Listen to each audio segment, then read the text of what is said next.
Yemi and Bayo had been married for 3 years, their love story blossoming in the vibrant heart of London. They shared a cosy flat in the city, filled with laughter, dreams, and the warmth of their companionship. However, Bayo's job often took him away for months at a time, leaving Yemi alone in their home. During these long absences, Yemi felt a deep sense of loneliness. She missed the sound of Bayo's laughter, the comfort of his presence, and the simple joy of sharing her day with him. One evening, while attending a friend's party, she met a man named David. He was warm, charming, and attentive, and seemed to understand her loneliness. As days passed, Yemi and David grew closer.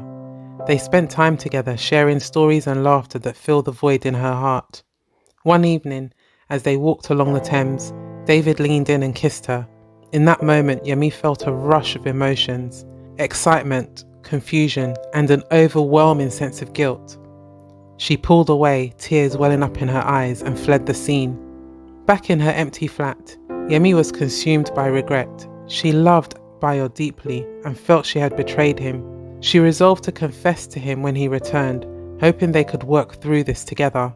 What Yemi didn't know was that Bayo had secrets of his own, one that would threaten to completely destroy them. As the days turned into weeks, Yemi awaited Adebayo's return, her heart heavy with the weight of her secret. She was filled with anxiety as she rehearsed her confession countless times, hoping he would understand and forgive her moment of weakness. Little did she know the truth about Bayo was about to unravel, bringing with it a storm that would change their lives forever. Finally, the day came when Bayo walked through the door, his usual warm smile greeting her. Before Yemi could speak, Adebayo's phone buzzed with a message. He glanced at it, his expression shifting to one of concern. I need to take this, he said, stepping into the other room. Curiosity got the better of Yemi. She quietly followed and overheard snippets of his conversation. Words like emergency and family sent chills down her spine. When Bayo returned, she confronted him, her voice trembling. Who were you talking to? Adebayo hesitated, then sighed. Yemi, there's something I need to tell you. Before he could continue, the doorbell rang. Yemi opened the door to find a woman standing there, holding a young child. I'm looking for Adebayo, the woman said, her eyes filled with desperation. Yemi's heart sank. Who are you? I'm his wife, the woman replied, her voice breaking, and this is our son. The room spun as Yemi tried to process the revelation. Adebayo stepped forward, his face pale. Yemi, I can explain, he began, and she cut him off. Explain, Bawo. You have another family. Her voice was a mix of anger and heartbreak. The woman, sensing the tension, spoke up. Who are you? He told me he was travelling for work. As the truth unravelled, Yemi felt a strange sense of clarity. She realised that both she and the other woman had been living in a web of lies spun by Bayo. Each time he left for work, he was actually living with another family in a different part of the city. He had a wife and son who knew nothing of Yemi's existence. Bayo had perfected the art of leading a double life, balancing his time between his two families without raising suspicion.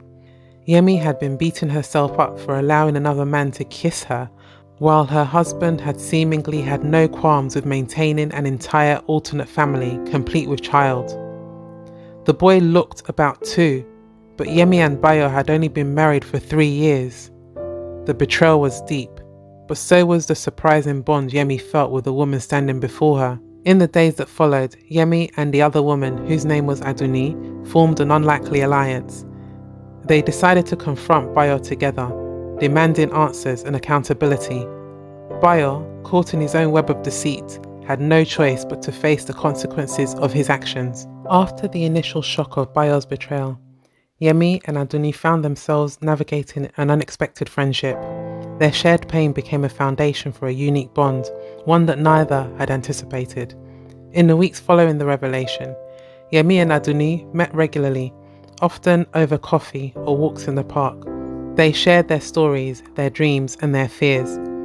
Adeyemi learned about Aduni's life, her aspirations, and the challenges she faced as a mother.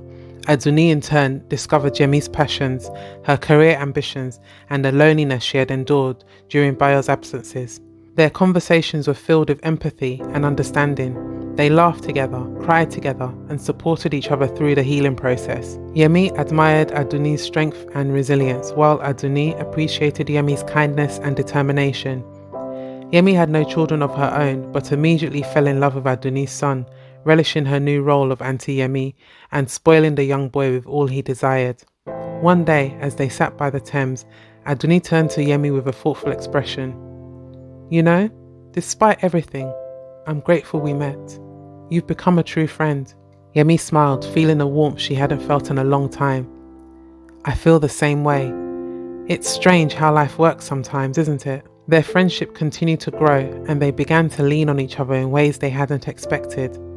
They attended each other's family gatherings, celebrated birthdays, and even took a weekend trip together to the countryside. Through their friendship, Yemi and Aduni discovered new strengths within themselves. They encouraged each other to pursue their dreams.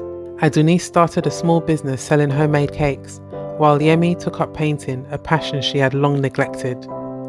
Their bond was not without its challenges. There were moments of tension and misunderstandings, but they always found a way to communicate and resolve their differences. They learned that true friendship is built on honesty, respect, and the willingness to support each other through thick and thin.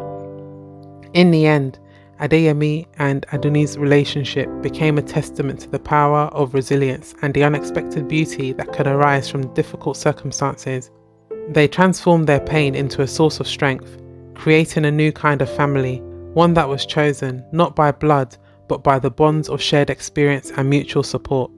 Months passed since the truth about Adebayo's double life had come to light.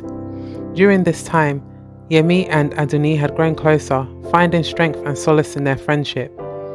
Bayo, on the other hand, had been working on himself, attending therapy and trying to understand the reasons behind his actions.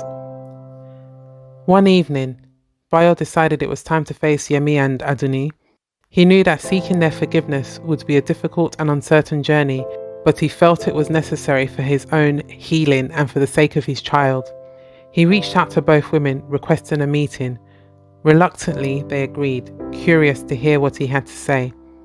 They met at a quiet cafe, the atmosphere tense with unspoken emotions. Bayo began, his voice filled with remorse. "I know I've hurt you both deeply, and I can't undo the pain I've caused. But I want you to know that I'm truly sorry. I've been working on myself, trying to understand why I did what I did. I don't expect forgiveness, but I hope we can find a way to move forward for the sake of my son." Yemi and Aduni listened, their expressions a mix of anger, sadness, and contemplation. After a long silence, Yemi spoke first. "Bayo, what you did was unforgivable. You betrayed us both and shattered our trust, but I appreciate that you're trying to make amends." Aduni nodded in agreement.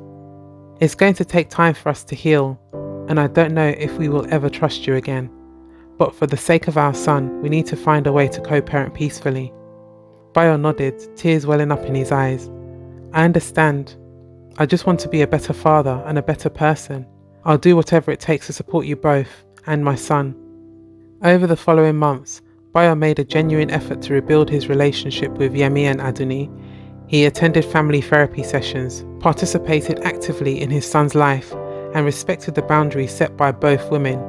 It was a slow and challenging process, but gradually they found a way to coexist. Yemi and Aduni remained close, their friendship a source of strength and support.